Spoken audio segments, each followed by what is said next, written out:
Let's just get started. If you want to ask questions, just raise your hand or yell out to me and I'll stop.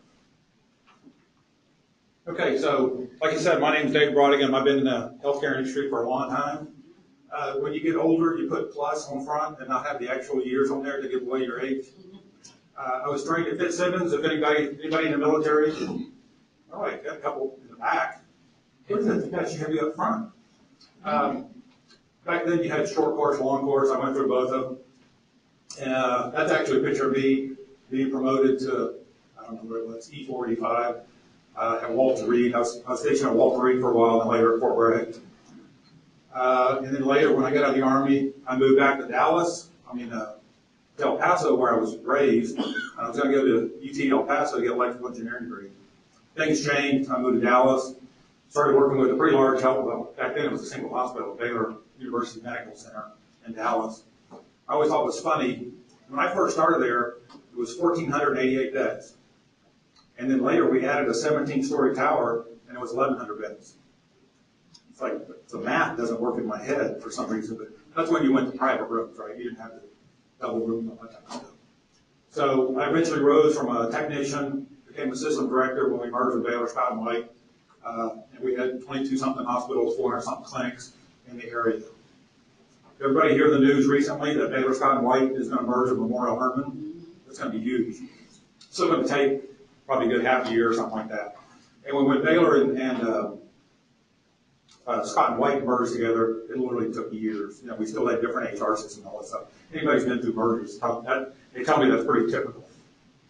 So currently I'm consulting in HTM, which is nice. I actually write more than I do consulting, which I like that better. I have less stress in my life now, which is great. Okay, so today we're going to talk obviously about the future, but some of this is going to be mixed, right? Some of it's going to be, we're talking about the future, some of it's going to be talking about stuff now. So it's going to be mixed in between because things are always changing. How many have seen this? Alphabet, of course, is Google, right? Amazon, Apple, Microsoft, they're all going to get into healthcare IT. So I'll use the big word. I thought later we should have played, what's that called, bingo? Business bingo or something. So I'll use the word disruptive, which I probably never used before. That's what they say this is going to be. This is going to cause people to start looking at how they're doing business in healthcare, what they can do better, because you got these really big players in here, right? I know Apple definitely has announced, I wouldn't doubt the other ones have announced, they're going to start doing clinics. Why cut out, if they're paying this high healthcare premium, why not just build a clinic themselves and have their employees go directly there? So it'll be kind of interesting. So that could be some competitors to our hospitals. Probably seen this, Google and Apple have secured a lot of patents and healthcare IT infrastructure. And of course, both of them have a lot of infrastructure in place right now. And a lot of it's going to be around AI technology. Google calls it DeepMind. You always have to have a catchy word if you're going to do some project, right? Google just added a Cleveland Clinic's CEO. That's an interesting move, I think, to their company. Apple, like you said, has had a lot of patents recently, some of them on the iPhone. So the iPhone is almost becoming a medical device, right? Because when you start adding attachments to it.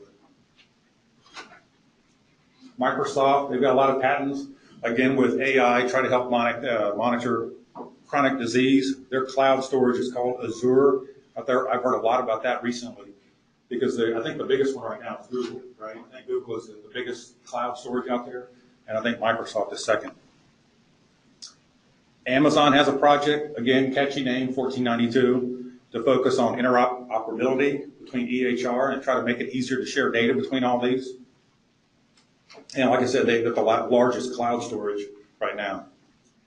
I mentioned earlier that Apple is doing stuff on the iPhone, and one of them is health records. And so you can already see they're partnering with some pretty big people, right? Johns Hopkins, Cedars-Sinai, Geisinger Health, San Diego Health, a lot of others to basically have that health record on your phone so you can access very easily your health records. That's pretty cool. I mean, you can do a little bit of that. I don't know how many people have an iPhone. You can already do a little bit of that now, right? You can look at steps, you can look at heart rate, you can look at different things. So it's good that you're going to add more things to this. How many heard about this? I'm not talking about the last thing. This one happened over a year ago, where this company, AliveCor, actually created a band right here. So the disadvantage of this device is the band replaces your typical band on your watch. So you can't change it out. If you're like me, I like to change it with colors, right? Like coordinate everything. So this band, you have to keep it on all the time, but you put your finger here, and of course the back of the sensor here is doing your EKG. And they've had this out for a while. I just looked at this a couple of days ago. This price has dropped down to $99. They have, so they actually have another one, less expensive, this right here, which is used, you can take your EKG, right? You just put your fingers on it, I put my thumbs on it, and you can actually take your EKG on this. If I can figure out how to hook this up to my phone, I'd show you how to do it. Let's check something. Let me look at something. I think I'm going to show you a slide. Okay, so the next slide, I'm going to show you something, and I'm going to ask a question. What I prefer you to do is not yell it out, but to raise your hand to make it fair, okay? All right, so here's actually my EKG. I blocked out the stuff that you shouldn't know, like birth date and all that type of stuff. So that's actually the report you get. You take your EKG on your phone, it puts it like this, and you can send it to yourself. Now, you can send it to a live core for $10 a month or $99 a year, whichever one you want to do, and they'll have, it's probably like Muse, right? You're probably going through some analytics and checking it out, but apparently you can also have physicians review this. Or, if you don't want to do that, you could just send a encrypted, and you don't have to encrypt if you don't want to, or password protected, but it will encrypt it. You can send it to yourself. So I'll take my EKG, I'll pull it up, type in a password, I hit yes, it comes up again, I put my password in again, and I send it to my email. So I save this to my file, so now I have all this record in my thing. So here's the question. If I'm using this piece here, and I'm using my two fingers to record my EKG, what lead is this? Raise your hand. Lead 1 is correct. And why is it lead 1? There you go, Eindhoven's triangle. And so the lucky man in the front gets a prize. Participation. It's called participation. So I wrote this book. I do this more than consulting. I like to write stuff. So I wrote a book on, it's called Tales of the Biomed. So anybody who's been in biomed for a long time, you've got stories, right? You're drinking a beer with somebody and you go, oh, I remember this one time I did this. Oh, I remember this one time I did that. Well, that's what I did. I just took a bunch of stories, some of mine, some are stories from other people, and I just wrote it in a story format. I mean, so if you don't have any stories, then when you go out to drink with somebody else, I've got one. You can read it. And if you don't have it, get it. It is awesome. You will stay laughing. And I poke fun at myself. I mean, this book is not meant to offend anybody. It's really just to poke kind of fun at our industry and myself. How many heard about the Apple Watch Series 4 that just came out? Did you see that when it came out? It will take your EKG, and it has been approved by the FDA. Now, I didn't mention this was approved by the FDA also. And you'll probably see this later in the show, but I am a geek. There's no doubt about it. Maybe not as big as Richard, but I am a geek. I love technology. That's why I like biomed so much. And I wanted to buy one of these things. $99 is not a lot, but I don't really have a heart condition. And so I went to lunch with somebody one day, and he actually had a heart condition. I can't remember if it was PVCs or atrial fib or something, but he was having a lot. And so his physician, which is a very well-known physician, he says, you need to buy this so you can, if you're feeling something, take your EKG and send it to me. I go, that's good enough justification for me. I wanted to buy it anyway, so I bought it. And I just think it's amazing what you can do with this. So the new Apple Watch has come out, the Series 4. Now, the software hasn't been released. It's not going to be released until the end of the year. But it's been approved. I think they got FDA approval the day before they announced this. So that's probably pretty exciting. And you can see what you do is, again, the bottom of it, right, the back side of the watch. Take the back side of the watch here. It looks a little bit different now. It takes left arm, right? And then you put your finger over here for right arm. So they've changed the sensor over here. And there's your EKG. That is really cool. And that's why I'm saying we're mixing stuff. So this is now, theoretically, it's future because it's still going to be released in a couple of months. But I just think that's amazing how devices have moved just in a short time. Another part of this, again, I'll use the word disruptive, is all these companies are merging each other so they can find out how to capture a bigger part of the market or take a piece of the pie out. So CVS, right, one of the largest, if not the largest, drugstores out there, is merging with Aetna. I think this happened. I think it did. I mean, this was a slide from a log of it. I think it happened. So largest pharmacy and third largest healthcare insurer. That's pretty huge. Cigna to buy Express Scripts. Again, it's kind of the same idea. So this happened. Anybody from, I just forgot the name. What's the hospital in Utah? That helps, thank you. See, somebody's paying attention. So Intermountain Health and some other companies, some other hospitals have, they're basically creating a nonprofit drug company because basically they've become, well, and that, the second thing, this is shot across the bow of the bad guys. So that's one of the positions from the thing. He's very concerned about how high, not only how high the cost of drugs have become, but also how all of a sudden you can't get something, which is not good. And so they're looking more at generic drugs right now. Obviously you can't create something that somebody's got a patent on right now. But when they go out and you get a generic drug, they're going to manufacture those and probably sell them between hospitals. It's a pretty interesting idea. The other thing I would add to that is it's not just hospitals buying companies like this or creating something. I would say it's also going to be an example of other hospitals buying each other, right? It's like I said a while ago, Baylor and Memorial Hermann. We had not the CEO now at Baylor, but the one before that, Joel Allison. He had something, I can't remember exactly when, but I think he used to say probably by 2025 ballpark, there's only going to be 5 healthcare systems in the United States, right? Yeah. You keep thinking about all these people that keep merging together. That's probably pretty true, right? So the idea is to take costs out of the system. It would be negative and talk about some of the other parts of it, but the idea would be you take costs out of the system, and what we're trying to do is reduce the cost of healthcare across the industry, which would be great.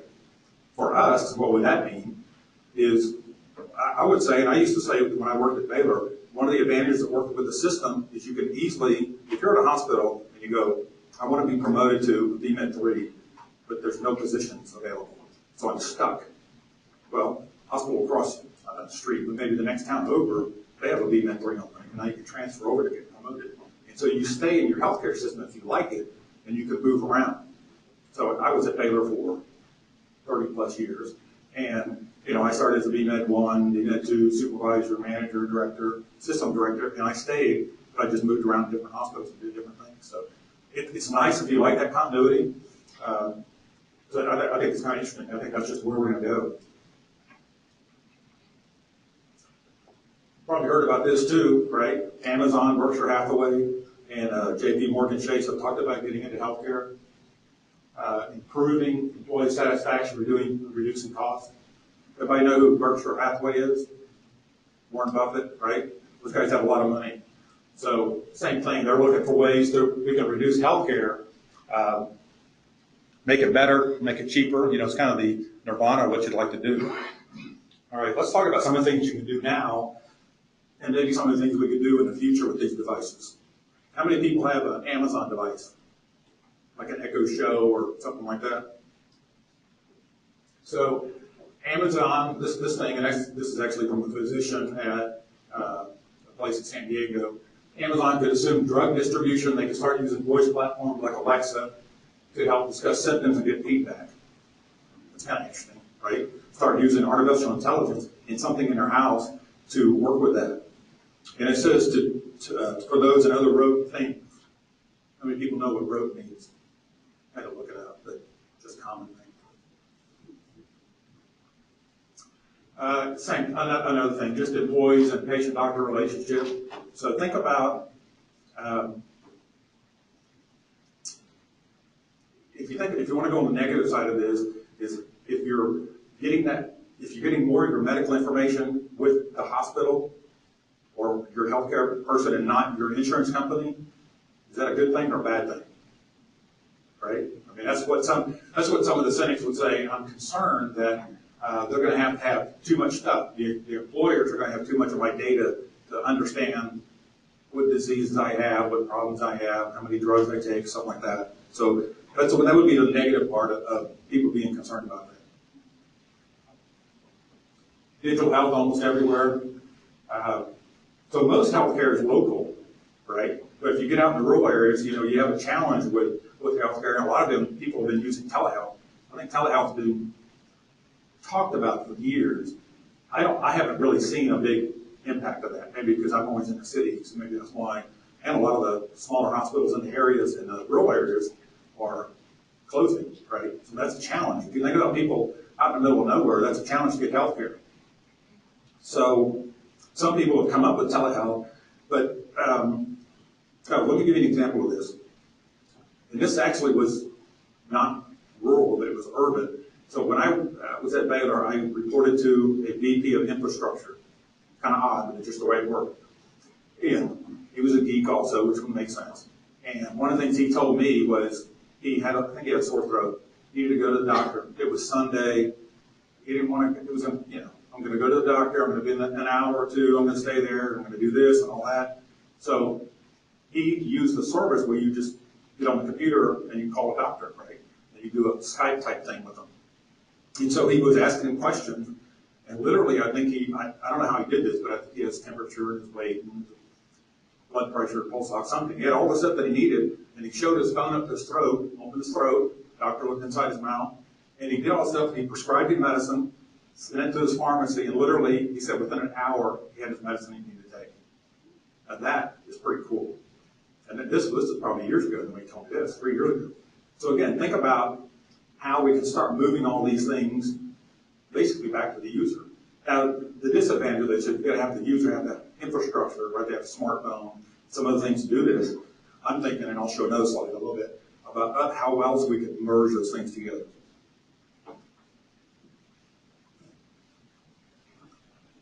So cutting out the middleman.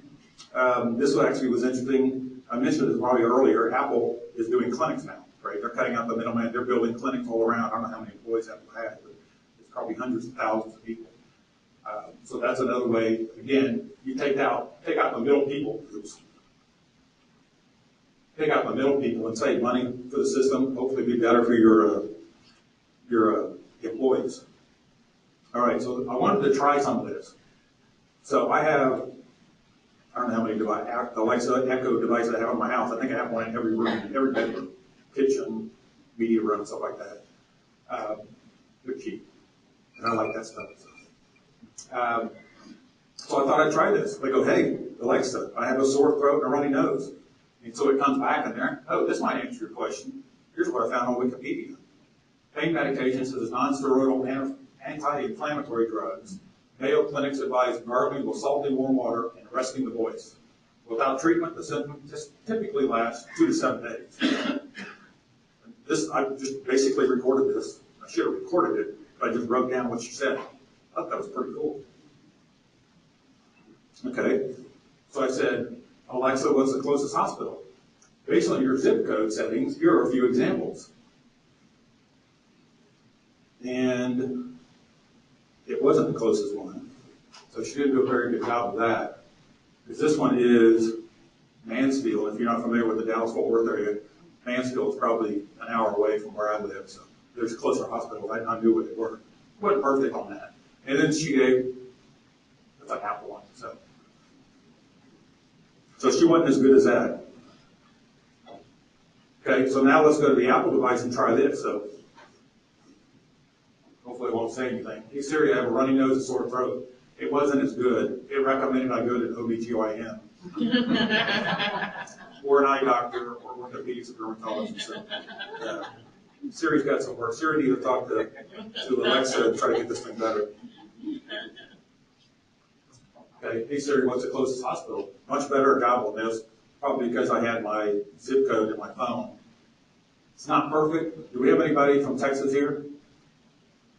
Texas Health Resources? Oh, okay. So if you look at the address, Texas Health Harris Methodist Hospital, well, it's actually the corporate headquarters.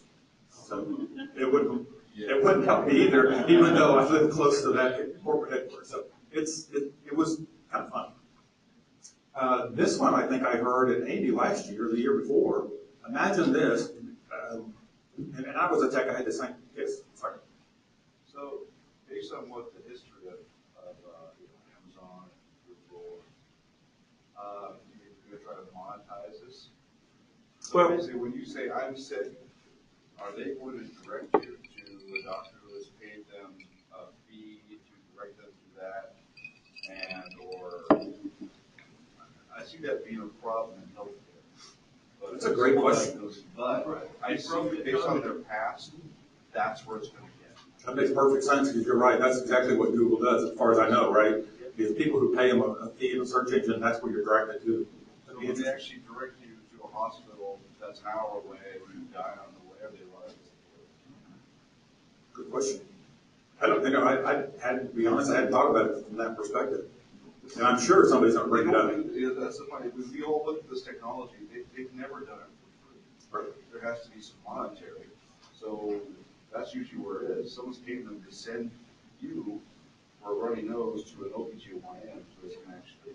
Well, and what I think, I don't know if I've got this in my slides later, is arguably it probably works that way right now, right? So if you go to your physician, if you go to your general physician and go, hey, I'm not feeling good, I've got this, he goes, here's what I recommend you go. Well, is he recommending that you, and I say he generically, is he recommending you to go here because that's the best person, or is it because they're affiliated with a hospital that I've already signed a contract with? You still got a valid point. We assume both are transparent, but that's probably not true. How many have seen this? And I can't remember the name of the company that does this, but think about you're walking, I don't know where it is. So you're tech and all techs are busy. You're out doing work and you're going to probably scribble. I mean, I've seen people scribble stuff on their hand and go back to the shop and then type up their work order, trying to remember what they did.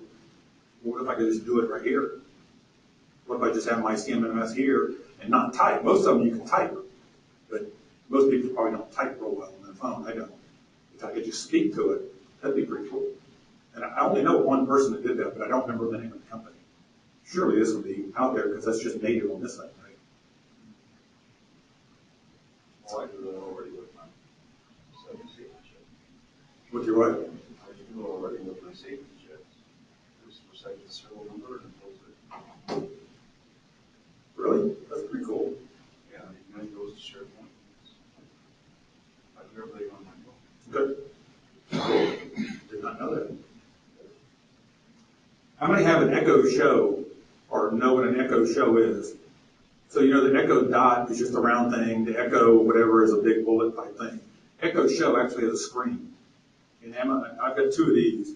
Amazon just bought, they just came out with a new version a couple weeks ago. So here's my idea on this thing. So imagine, now you could argue I could do this thing on my computer, but what if you're in your, we have one in our kitchen and I have one in the media room. So what if I'm just not feeling good and I go, hey Alexa, call my doctor. And you do a Skype session with them and you're talking over this device, he's here, you're here. It doesn't look like me, but let's just say it is. And so you're talking to the physician about what's going on with you. And if you really, I didn't do this, but imagine, because I've got all this fancy gizmo stuff in my house, my EKG is up here, like a patient monitor. My pulse ox is over here, my temperature, weight would be up there. And for women, you might be able to have the option of taking the weight off, right? You don't want to have everybody see that. But you could have all that information here, and so they can do a pretty good diagnosis of it right there. That would be pretty cool. And I would think this is something that could probably become pretty close. And I've heard that Lenovo, of course you've got the opposite. Well, Lenovo and Google are working on something. I think they've already released a similar thing that's almost more like a tablet type device that's got bigger speakers and stuff like that on there. But I can see a lot of people starting to use these things. These are not that expensive, relatively. The new ones are $229. The old one, which I have, I bought a while back, they were $129 a piece for a while. So it's pretty inexpensive. And I was actually on a trip a couple weeks ago, and I took my Amazon Alexa app, and I knew my wife was having a party, so they're going to be in the kitchen. So I just basically Skyped through my phone with that, and she answered it, and we were talking back and forth. You could do that FaceTime, right? But it's just different doing it with a different device. You've seen this probably for a while. Right now you're starting to get connected medical device. You just plug into your phone. I say plug in. I guess you could do Bluetooth also. I've seen ultrasound, EKG, of course, we talked about, pulse ox, NIBP. A lot of these things are inexpensive, right? Just like the device I showed you a while ago, it's $99. Well, what if I do this? Or what if a insurance provider or hospital gives you these things? You know, when the Apple Watch first came out and Fitbits first came out, insurance companies were giving them to employers or employees to use so they could track those devices. Again, how much information do you want people to know? But the idea would be if you're more knowledgeable of your health, you're going to take better care of yourself, thus reduce the cost of healthcare. So you can start seeing this stuff, and then it goes back to the last slide. Now I've got all this stuff, it's just throwing it up on the screen already. I don't have to go to see a doctor. They don't have to take my vitals, I've already got them. I brought some of these in. So this was summer. I'm assuming if you're an AIME member, you get these magazines, Analytics of Healthcare. And there's quite a few articles in there that talks about what people are doing. And this is Horizons comes out twice a year, I think, one in the fall, one in the spring, something like that. So I'm going to read just a couple of things. One was talking about, they were interviewing some people and they were talking about EHR, sending information on an IV pump from the EHR to smart pump. We've been talking about it for years. I forget what the 5 rights are on smart pumps: right person, right patient, right time, right dose, right drug, right nurse, something like that. That's 6, but it's some mixture of those things. I'm assuming most people haven't done all those things. There's probably a few that have done part of it, but if you think about that, it makes it much easier. But the idea of this is you would have your EHR system send a message to your IV pump, and it does all the settings for you. You don't even type in the numbers, it just does it for you. It's set. So that takes another step out of the picture of where somebody could make a mistake, either 333 or something like that. That's pretty cool.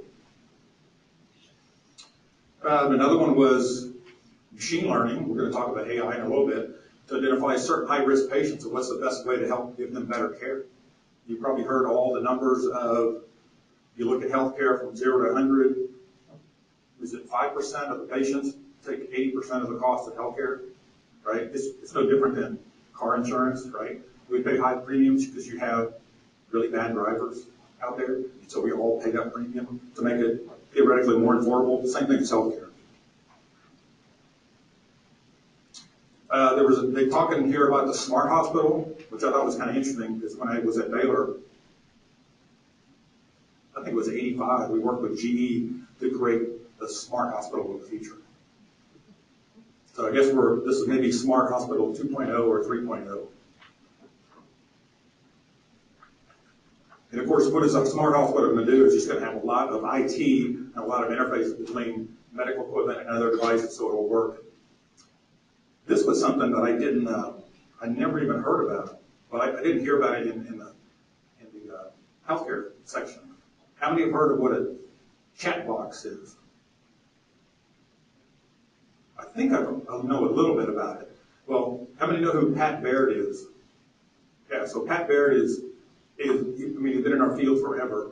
I think he's currently working with Philips. I thought he was working with the IV company before, right? And so his article, which is on page 39, he goes, what about a chat doc? So I'm assuming it's a spinoff of Chatbox.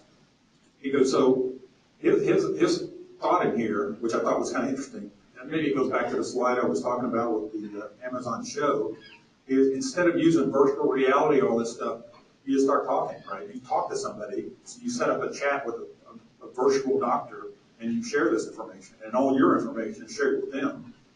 They'll use all these algorithms to figure out what's the best method to go. He goes, so why would I use virtual reality and type and punch up stuff when I just talk and it does it? That's kind of an interesting idea. Holographic imaging. So this has been talked about for a while. Let me see if It's in one of my slides.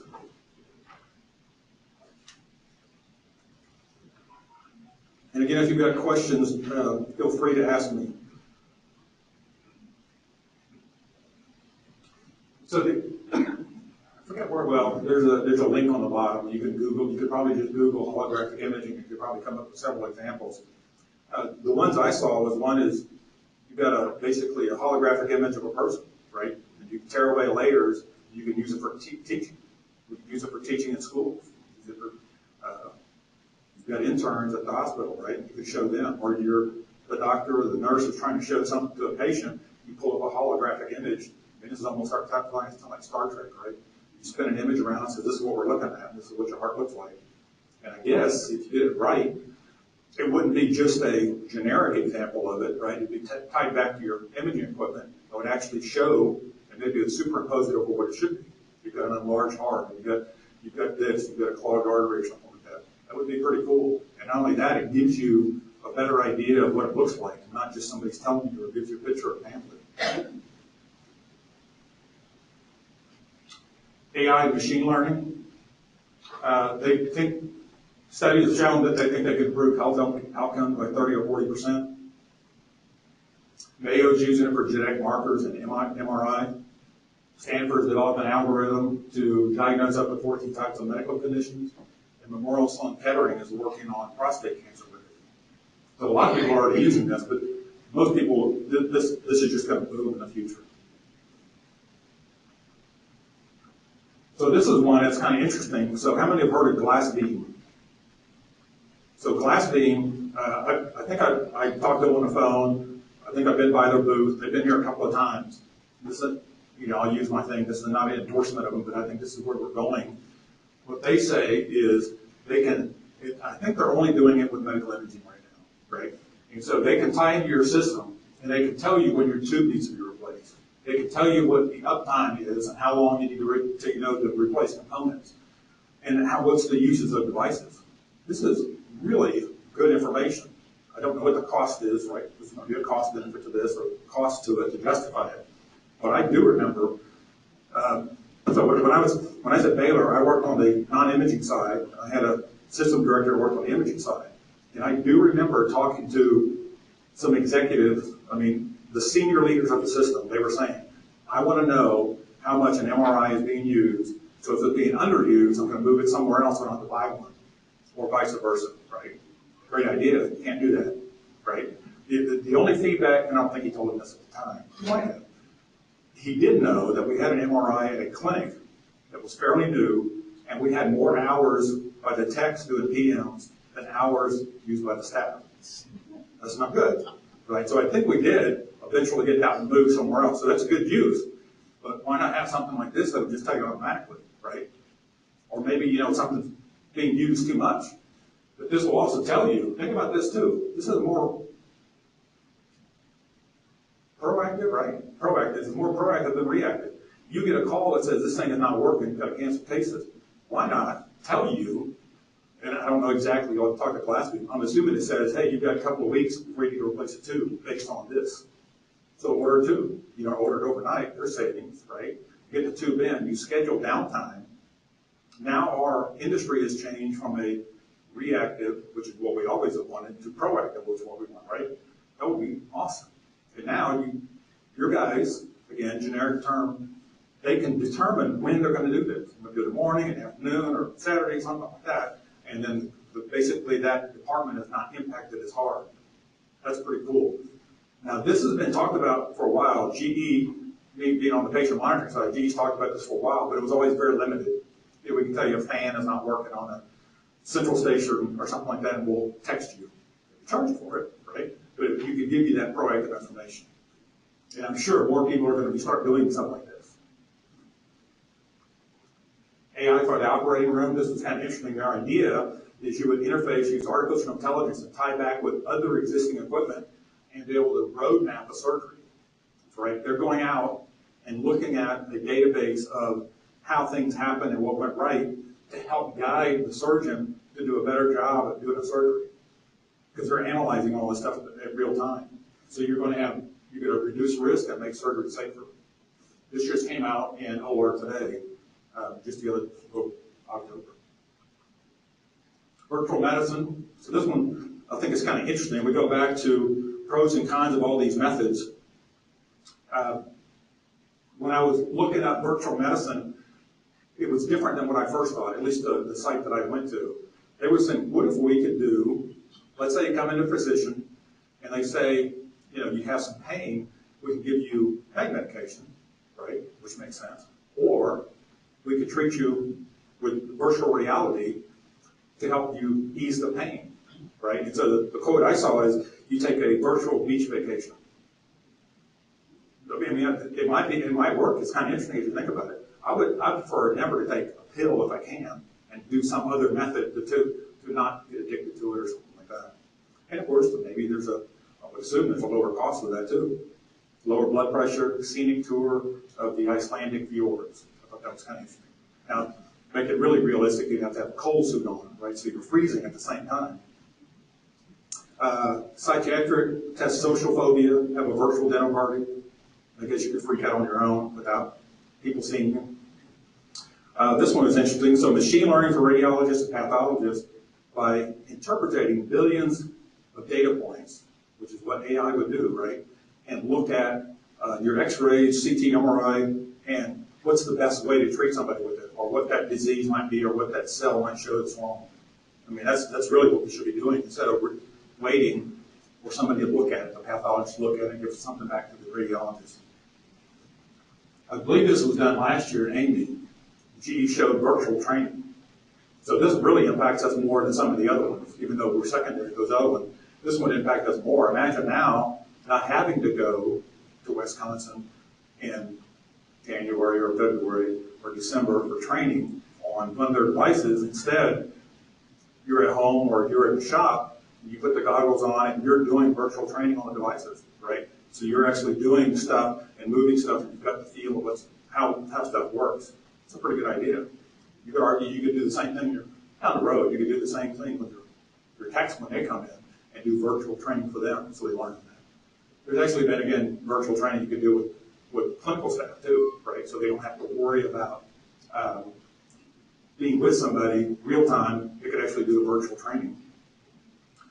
One of the magazines, and I can't remember if it's Tech Nation or 24/7, looked at St. Philip's College in San Antonio, which I think is biomed school, which I've heard about. I didn't know that much about it. Well, apparently St. Philip's is associated with a university or medical school. So what they did is to train their biomed techs. I thought this was very insightful. Jewel and I talked about this the other day, was you can have somebody that's trained, they understand what you need to do, but then to step out in the clinical setting is very frightful for some people, right? You don't know how you're going to react. Well, they were lucky that their training school, and it wasn't just for the schools, it's for the clinicians also, they had basically a ward, right? They had beds, they had mannequins, they had React, and he said one of the biggest insights they got was when that person went in the room, they might freeze, right? Which you'd rather have that happen there than on the floor in the hospital, right? And so it was interesting to see from the sort of the book learning to the actual learning over here. So I thought that it was a pretty good article. I'd recommend you look at it. Now this one I just saw the other day. So we've had, over the years, we've had several people that left Baylor and moved on to medical equipment planning. We've had 2 or 3 at least that I can remember. And so we had one of them who actually used to be my boss, Steve Jewett, works for Callison RTKL. He came to our last biomed meeting in Dallas, and he talked about, if you think about traditionally how you do medical equipment planning, I'm sure most people have done that, right? You've sat with people, architects, the other engineers, hospital staff, and you go, what are we going to do? We need to build a hospital, expand the floor, add telemetry, something, so you do everything on paper, right? You draw everything out. And you try to, people have to look at it and go, I just don't do it. I'll give you an example. We were building a hospital. It was in Plano, and we were building back then we called it a boardroom. I forget what we call it now, central monitoring, something, yeah.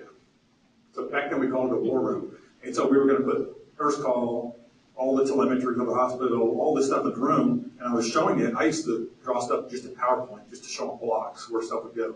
Here's where we'll put the CPUs, here we'll put the monitors, here's a keyboard, UPSs, all that type of stuff. And the nurse just couldn't, I just don't see it. I go, I'll show you this. So I took a table and I just taped it off.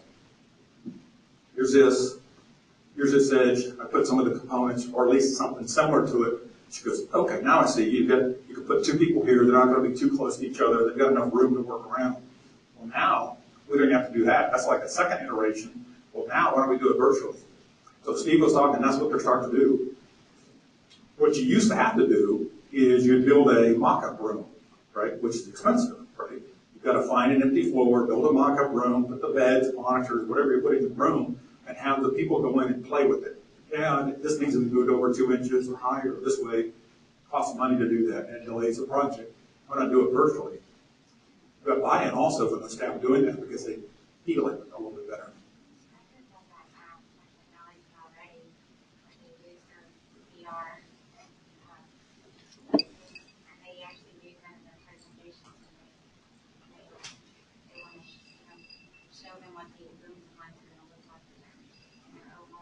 Okay.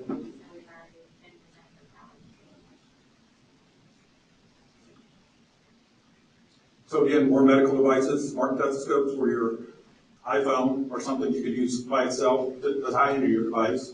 There's two companies I found out there. I mean, saw this article. This came out, a couple months ago. Tech Nation is going to do the robots. When I think of robots, I always think of just the Da Vinci robot. That's the main one out there. There's a couple other ones out there. But you've also got the UV cleaning robots. Does anybody have those in their hospital? Handful? Okay. So that would be something that somebody would repair, and then you got supply chain robots. So it might not be us, because Da Vinci you can't repair, right? It's a contract, but you could work for Da Vinci. It's a biomedic, right? You could work for Da Vinci and service those robots. So that's something that's going to continue to come out and do better. Oh, by the way, again, not a plug. If you've ever looked at Da Vinci stock, it's like doubled this year. It's like quadrupled in the last couple of years. I would assume it would have gone down because there's going to be competitors soon, but it just keeps going up. 3D printing. You've probably heard about that for a while. Anybody come out of the military school recently in San Antonio? So I took a tour there a couple of years ago. They have a 3D printer, probably not this one. They have a 3D printer they've used for a while, and they're teaching their techs on how to use it, how to repair it, how to use it so you basically rebuild parts, except for the Army, right? Use out sterilizer parts, something like that. That's pretty interesting, right? What we've heard from the other side and I don't know how this works, how do you build a heart 3D, right? But they're building other components that can do that too. So that's something that's going to be out there. It's not really, we're on the beginning of this, right? Of using that technology. Okay, so you've all been to cybersecurity. I apologize, but it is a big part of our industry. It's going to be even bigger in the future. So at least I want to touch on it, on what some of the things that I see, how that works together. So again, same thing, continues to be a huge issue. We need to work with IT. You don't have to report to IT to work with IT. Just play nice, right? I put vendors up here. I think every one of these vendors are here at MD Expo. When I went to Amy last year, or this year, I guess you could say, I've never seen this many vendors on cybersecurity at a time. There's a ton of them. And so I highly recommend you go by and visit them, see what they can do. We need to understand this. Now, there's arguments of IT will say it's not ours, it's yours. You know, biomed says it's not ours, it's IT stuff. It doesn't really matter. You just got to get it done, right? And so, I guess the thing that I've always looked at is, as we came up through the field in biomed, we need to learn what? Anatomy and physiology. And why do we need to learn that? Yeah, because we're going to work with doctors and nurses, and we have to speak their language. It's the same thing. If we're going to work with IT, and now we have a lot of IT stuff in ours, we need to learn the anatomy and physiology of IT, right? You don't have to be a certified cybersecurity person, but you need to know the lingo so when you're talking to them or they're talking to you, you understand what they're talking about. We did this when I was at Baylor. I'll give you the story. I'm not keeping track of time. I think we're good. I think it was Richard, myself, GE, and one or two people from IT. This was 1999. We were talking about, I think we were talking about Muse, putting in Muse. And I built computers. I felt I was reasonably knowledgeable on computers. And we were talking all of a sudden they started talking about networking. And I was lost. And as a biomed, or just as a person repairing equipment, I was embarrassed. Physically, I was embarrassed for myself that I didn't know what these guys were talking about. And literally, I turned around and this was Friday, I called the local university to take classes, and I started going to class on Monday to do all the IT stuff. So I did the A+, I started doing the MCSE track. I finally gave it up because I go, I think I'm a manager, I think I'm going to be doing this stuff. And so I should really probably be sending my staff to these classes and not me. So I stopped and we brought the classes in and we taught our staff. And then we actually did this just a couple of years ago. We brought, we're probably talking about a 10 or 20 year gap. We brought a class in, or we brought people in. I don't know if we sent them. I think we sent them somewhere. Did you go? Or was it? Okay. So we actually sent the people to a class to do that, to understand at least the basics of it. If you all know me, I love to tell stories, and I think this is hilarious. So I was at Baylor one time. We have a lot of people. We're a typical biomed shop in that imaging does their stuff, biomed does their stuff. We don't talk together. And so we actually hired GE, and GE gives a great class on all kinds of IT stuff. They really do. And so we had sent a bunch of people to this class, and I wasn't at the class. They're going around the room, and everybody's introducing themselves. So one of the guys, David Builder, who's been doing this for a long time, he goes, well, my name's David Builder. I work at Baylor, and I don't even know those guys. These guys were from Baylor also. Well, it was funny from our perspective. It's like, yeah, we maybe need to work on that a little bit. So I put this up for a little bit of a silly slide, but I think when I got first into biomed, we probably had the pocket protectors. We wore lab coats. We had old pins in there and all that type of stuff. So I'm almost thinking that, hey, maybe we'll come full circle and we'll go back to wearing lab coats and pocket protectors. Probably most of you already have these things, right? You've got network analyzers that you're using, or you should be, or at least learning how to use them. Probably you can't do this, I can. So I'm going to give a little bit of a speech or desire that this is something you have to do. And then I'll give you some context to it also. So if you're not doing, if you don't know IT stuff yet, you need to at least get the information. If somebody hasn't asked you already, how many devices do you have on a network? They will. I mean, somebody will. The CEO will, the CIO will. Somebody in IT is going to ask you, how many devices do we have on a network? I don't know. That's not good. You need to start doing that. So we were lucky. We had some people that were pretty sharp. We started collecting this data 20 years ago or so. So we modified the database. I said we worked with the vendor to modify the database. We put in places to put the MAC address, the IP address, OS version, patch, virus protection, all that type of stuff. Richard even told me, he says, you might want to add a field for radio. If you've got certain types of devices, they'll have a different manufacturer of radio, and it'll operate differently. Okay, that was interesting. The other thing that's kind of interesting, and I think we tend to forget this. I did see a cybersecurity thing yesterday. He talked about it a little bit, is physical security.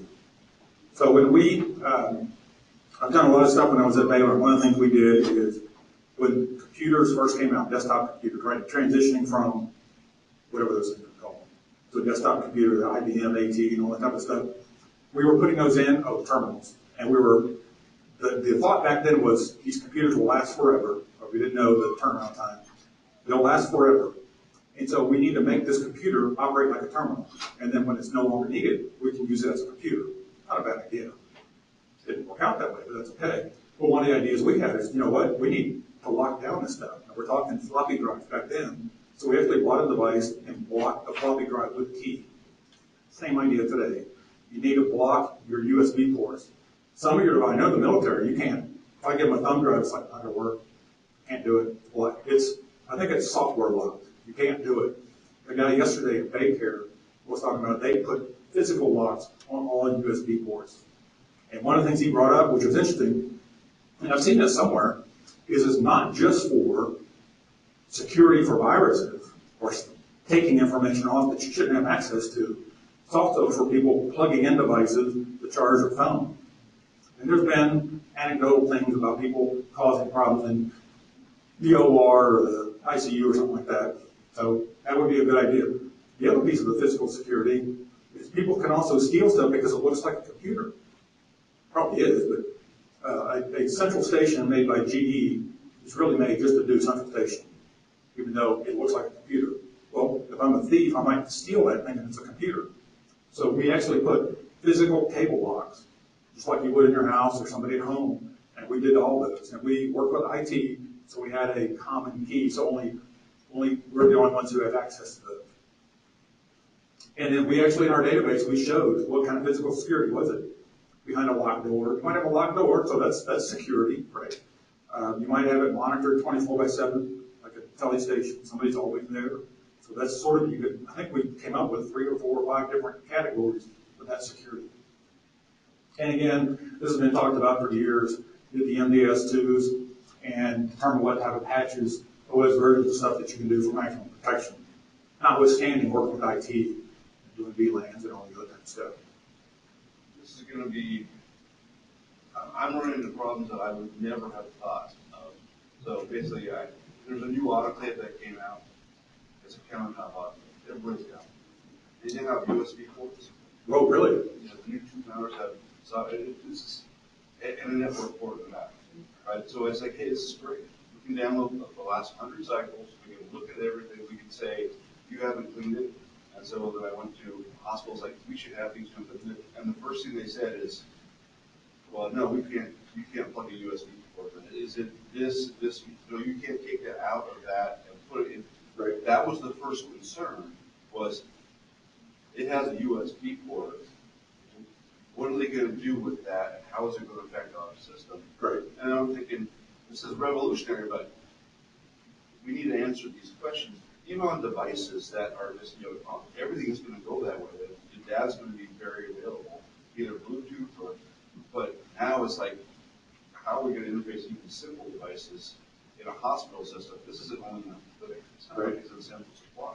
Right. But how is everyone going to work together to get these advances with the cybersecurity? I was talking to, I'm going to name drop, so I was talking with, I'm not good at name dropping because I can't remember. Zingbox. Talking to Zingbox yesterday, and we were talking about this problem with healthcare, right? They got all this cybersecurity problems. If you looked at, and I don't know these numbers, but if you were going to guess, if I've got, let's just say, I'll make an easy number, 1,000 hospitals in the United States, how many clinics do I have? 10-fold? 100-fold? They don't have the same equipment, but they'll have an X-ray machine, they'll have an EKG machine, they have stuff out there that is a risk. And they're going to have some network to do stuff. They're doing medical records. Holy cow. I know, a percentage of my customers, because the hospitals are buying those clinics. Right. Now, for 1 year, I'm like, we can do whatever we want, and then the next year, it's like, no, we've got a door. This needs to, we can't do anything because the system's shut off. And you can't plug anything because it won't interface with the hospital system. Right. And so I see devices being left out because there's not going to be people understand what they do in a clinic, and they don't want to disrupt the cybersecurity. Right. So, and there's so much for it today. But there will be. But even an autoclave, is now interfaced. All right, so you're running into a story, so it's his fault. So when I was a tech, I did anesthesia. I was trained on anesthesia equipment. And Omeda had a Omeda CD. Anybody remember the Omeda CDs? So the CD was revolutionary because it was the first one with a computer in it, right? It was after the modulus, I think. So there was a floppy drive, because we're talking 1990 or something like that. And I went to school and I was reading a book and all this stuff. I go, wow, I can do a case as an anesthesiologist and I can save all my information on a floppy drive and then take it back and look on a spreadsheet. So I told the nurse that. She goes, oh, yeah, that's cool. I'll tell a doctor. She came back a couple of days later. She said, don't you ever tell me that they can do that. What do you think? They don't want that information saved. So I thought it was kind of funny. Here's a great advantage, but it's also discoverable, right? We were on the problem with anesthesiologists. Like my stuff was like, hey, you can have this SD card. And the answer is like, no, I don't want that option because it actually I have to put in what drug I used, when I used it, and we're a little bit more gray with this is outpatient. It's like, they didn't want it at all. Yeah. And they still don't want it. Those are things that are going to overcome. I think we had the same problems when we were doing the OR system, right? Kind of like the EHR for the OR. It was taking forever to do it. I think we're getting pretty close. I think we're going to have 15 minutes. But so I put some resources. If you don't know these already, Amy has published a Amy Medical Device Cybersecurity Manual that just came out. It's by Stephen Grimes and Axel Worth, two big names in the industry. Axel, Stephen Grimes is a clinical engineer. Axel Worth, I think he works for Symantec. He's been to our group or meetings for a while, and I bought it. I haven't read it yet, but it's on my list of things to buy. I bought it last year at Amy. IEC 8001, that's actually been out for several years. They're probably going to come out and update that. It's some guidelines on how to do cybersecurity, how to work with IT, what you need to do. You can search, if you're a member of Amy, search BINT for cybersecurity, and you'll pull up either BINT or you'll pull up the Horizons article. And I think they had cybersecurity on one of these a year or two ago. And again, subscribe to information. I just recently subscribed to healthitanalytics.com and healthitinfrastructure.com. Of course, like anything, you'll get tons of stuff. It's like, no. Oh, that's pretty cool. And then I'll usually repost it, that link. If I read it and see it good, I'll repost it on my, LinkedIn link on there, which I think is good. Future medical devices, so we're almost at the end. Gartner in their healthcare report estimates by 2020, it's not too far away, number of medical devices requiring security hardening by healthcare will increase by 45%. That's huge, but it kind of makes sense when you see all the stuff that we're getting out there. Verizon states that healthcare ranks number 2 in breaches, which is no surprise. So, one of the things I'm going to mention on this is, we talked earlier about you need to have data to know how many devices I've got on my network. I'll give you something that it's mostly based on my work at Baylor, but I've talked to Mayo, and I've talked to Banner Health. And I'm actually working on a little handout on cybersecurity and HTM, a real basic one. And the example I gave is, let's say you want to know, I wonder how many pieces of equipment I have, right? Or what would be the normal? And I hate to use the word benchmark, but what would be the normal number? So let's say I got a 1,000-bed hospital, and I don't know how many pieces of equipment I have. You can back into it. I'll show you. I don't have a drawing board, but I'll show you. So there was a study by GE, the third-party GE company, years ago, and their number was 15 devices per bed. Yeah, never saw that before. I thought that was kind of interesting. So as a director, I wanted to monitor that in our system in case somebody came in, right, and compare it to GE. So I monitored it for years. And so the last number we had when I left a year or so ago was 23. That makes sense, right? Their data was 10 to 15 years old, and we're at 23. Seems about right. I've talked to some other people at ballpark, seems to be right. So if I've got a 1,000-bed hospital, rounded off to 20, how many pieces of equipment do I have? 20,000. Great. I don't have another book, but you got already. So you got 20,000 pieces of equipment. Okay. Well, if I've got 20,000 pieces of equipment, how many of those are probably networked somehow, wireless, wired, something, or somehow communicating to the network? Any guess? You see my slides? Yeah, 25% is actually a good number. I've seen people with lower numbers, but I'm biased. I was at Baylor for a long time, and we tracked this stuff forever, and that number seems to be right. Now, if you go the traditional route, which is you have non-imaging or traditional biomed equipment, and you've got imaging equipment, imaging is probably going to be 90, 95%, right? That's going to be, now, there's a lower quantity of equipment. I can't remember what the ratio between imaging and biomed is. Biomed is probably 25%. Well, if you combine them, it's not going to make any difference. Right? It's still going to be 25, 26, 27%. So again, use a ballpark. What can I expect? 1,000 beds, 20,000 pieces of equipment, right? 25% of that is 5,000, right? So now I got 5,000 pieces of equipment that probably I can expect on network. What's that going to cost me? You talk to these vendors, remember the slide I showed? When I talked to them a year or two ago, the sweet spot was $50. $50 a device per year. Okay, so now I've got a ballpark in my mind, $50 times 5,000, whatever that comes out to, right? 25,000, does that make right? 250,000? Okay, 250,000 a year. He's my math guy. So 250, put him on your evaluation that the math guy was right or wrong. So 250,000 a year is what it's going to cost me. Well, what's your leadership going to say? I don't have 250,000. Right? That's probably what they're saying. You can buy a robot for $2 million, but they want 250,000 to do cybersecurity. But you need to do it. Right? Find a way. I'm not going to hire this company. You do it. So what's your estimate to capture that data to put in your database, like I mentioned before? Assuming we've got your database ready to be populated. If not, you're going to have to do that. So I've talked to a couple of people. Any guesses of if I, and again, not well, one's going to take this long, one's going to take this long. The big picture. The big picture is how long it's going to do per hour, per device, for each device. Any guesses? We're all waiting for him.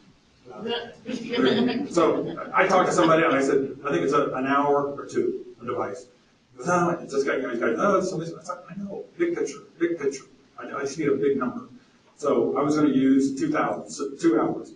So if it's 2 hours and I've got, how many devices did I say I had? 5,000? How many hours is that?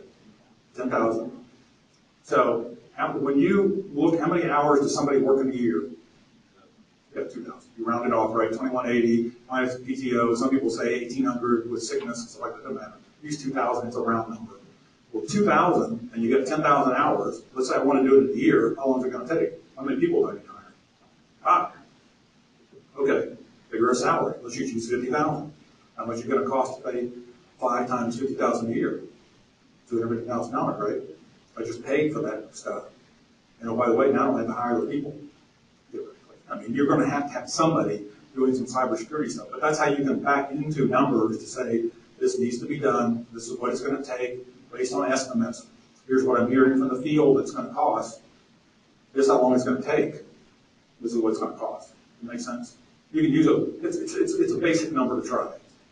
Do you see the development of healthcare devices? You know, manufacturers, there's a standard that comes out and says, here's the security protocols. If it's standardized, they will have to provide it that way, and actually would save a lot of that labor. Yes, yeah. There more and more companies out there are saying they're going to, the vendors, you know, once that cycle comes around to something new, they're beating tighter and tighter and tighter cybersecurity requirements. You talk to some IT people that really understand cybersecurity really well. It may or may not be a big thing. It makes it easier, but they can still put it behind a VLAN, and they can still do other types of protection to protect that device if you're still running Windows XP and you're on Service Pack 2, right? I don't remember if it was one of the vendors, you might ask them, one of the cybersecurity vendors mentioned something really great. Did anybody go to that cybersecurity thing yesterday? The daycare and company I was talking about, Zingbox. They had a great slide. So what's the highest number of equipment? You guys can't answer. So if I look at a general hospital, what's the highest number, percentage-wise, of devices that are on the network? Anybody? Patient monitor is not a bad guess. IV pumps. So their number was, in all the studies they did, it was 41%, 47, something. It was in the 40s. And then like 20, 18, 30%, it was a lot lower, was imaging, and then right behind that was patient monitoring. Now, if you flip that around, your first thought would be, holy cow, I got to take care of these IV pumps. They said, okay, the next question would be, what's the highest risk? Based on setups and stuff. IV pumps is like 2%. That helps, right? There's my biggest gap. I don't have to worry about it. You know, it's all on the same OS. I use that term loosely. It's well protected. It's hard to get to without physically plugging into it. It's really imaging. Imaging is the one you really got to worry about because they've got all kinds of different systems. You get all kinds of different vendors. That's what you got to work on. Now, one of the other vendors, I'm thinking it's CyberMDX, not sure, they said, okay, but if you looked at the big picture, I think this was something they told me last year at Amy. Well, look at the big picture. Let's say I've got the top 10 things. What's my highest risk? Well, with patching and all the other types of things you can do, you really only get down to a handful of devices, right? So sometimes we can say, we got 50,000 devices. I can't do this. But if you start looking at the risk, it really just comes down to a handful of types of devices you do that makes it more manageable.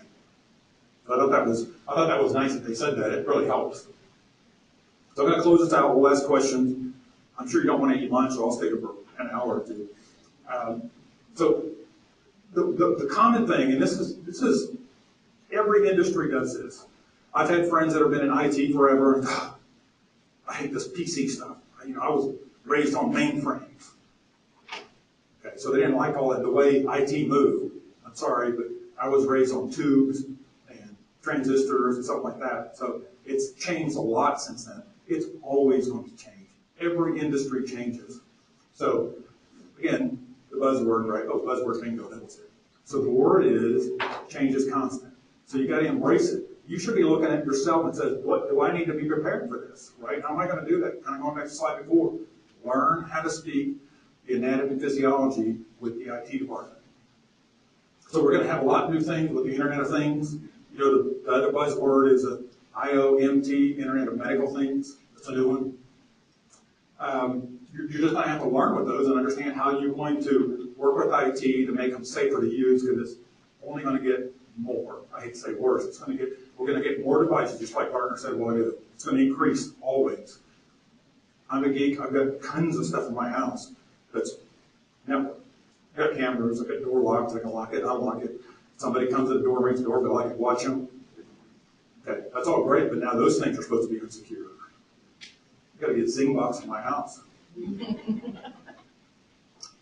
So I already talked about this, right? So how do you know balance, IV pump, patient monitoring, KG cards, lab, 25 to 30%? It's going to go in the future, right? Like I said. So what does this mean for HTM? Our field is evolving. It always has. Again, like I said, I've worked in tubes. We didn't have computers. We didn't have all that stuff. The first database that we had was written by a student from Texas A&M on an Apple II computer. That ages me some, but it was, and we had one, right? So you line up behind the person, type in the stuff. More IT knowledge and IT work is going to be required. I was going to text my friend Richard because we went to lunch a month or so ago, and he gave me a great quote. And so I would do it this just without telling you what it was. But it was basically something, our field is changing, right? We're going to be more like what IT does. We're going to do patch management. We're going to make sure devices are secure. That does not make us less of a biomed person or an HTM person, whatever one you want to do. We're going to have more information, right? People want to make decisions based on good information. That means your database has to have good information, right, in there, and they're going to want you to pull information out of that database to make good decisions. Or using vendors to help you pull information off the network so you know when the tube needs to be replaced, fan needs to be replaced, or something like that. That's great stuff. So we need to be prepared for those new changes. And again, get the IT knowledge, get the cybersecurity, learn what people are looking for, look in the future to see what I can do to help my system, arguably help myself, right, be valuable. And the thing is, the thing I've said before is that our industry everybody knows the Ralph Nader thing, right? Our industry was designed sort of started because Ralph Nader said tons of people were getting killed with electrical shock. So that's kind of how our industry was. And literally since 69 or 70, that's what we focus on, doing electrical safety, making sure things are safe. Now, over the time, this goes almost back to your comment, the vendors now have made the equipment safe enough, right? It's covered underground, it's got, all the stuff that's built in to make it safe from an electrical safety standpoint. What do we continue to do? Electrical safety checks, we're down the road forever. We're moving into now the new electrical safety is cybersecurity, right? It's just switched that way.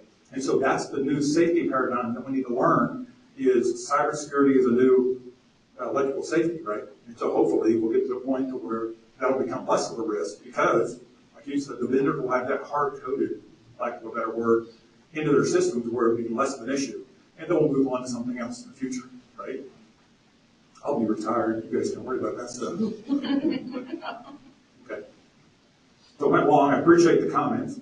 So with what you were just talking about, I'm wondering what sort of history is there of actual breaches in the health industry? I think everybody's asking a question. I think people can't find that data.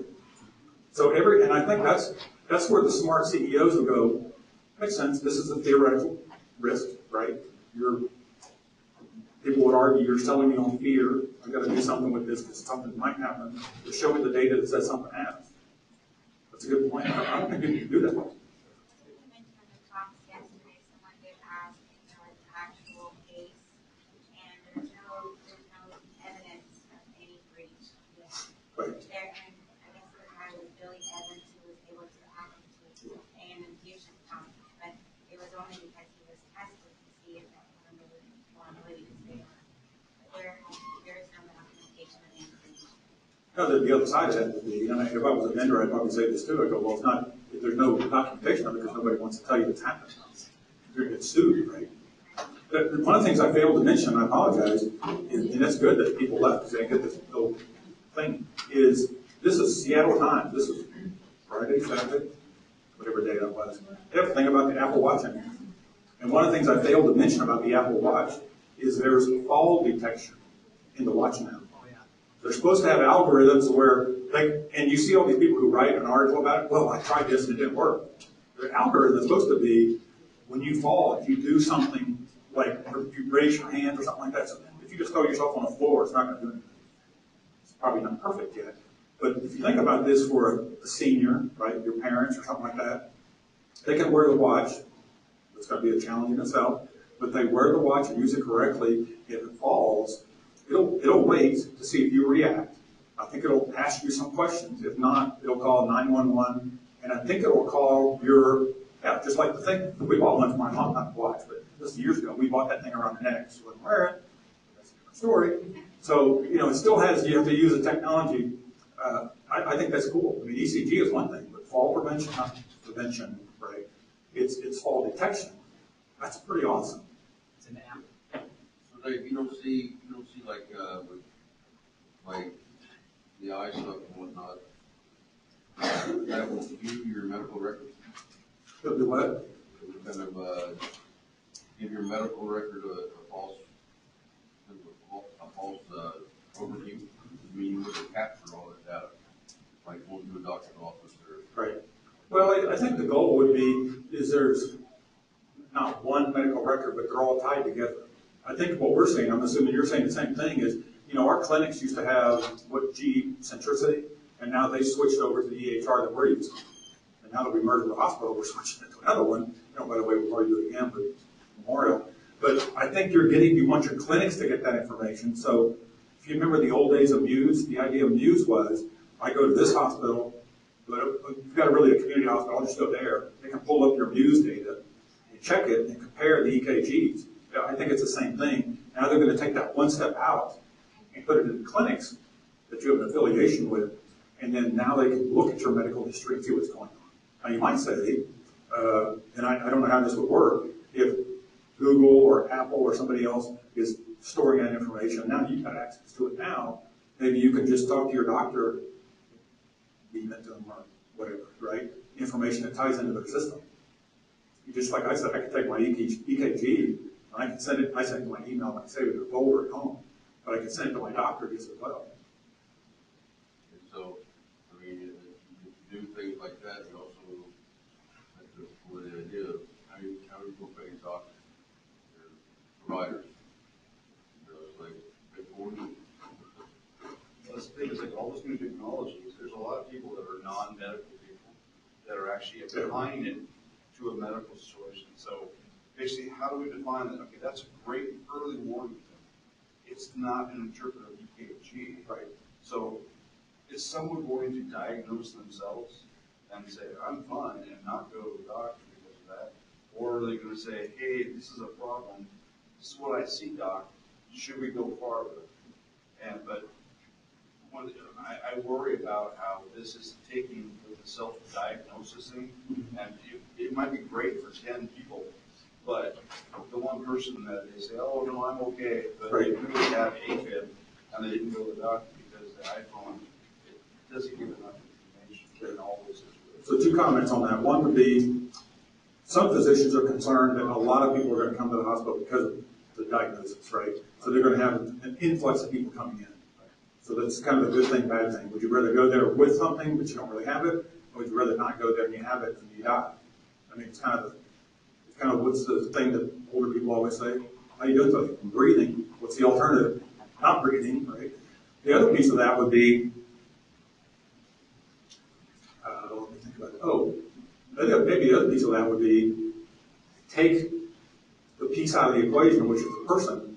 And so maybe you could not tether your phone, but your phone and your watch is interfaced to your physician automatically. So when you have an AFib, and I think it only does AFib diagnosis now, if it does AFib, then it automatically sends it to them. You don't have to determine whether it does, and then they could be the interpreter saying, we'll monitor it for a while.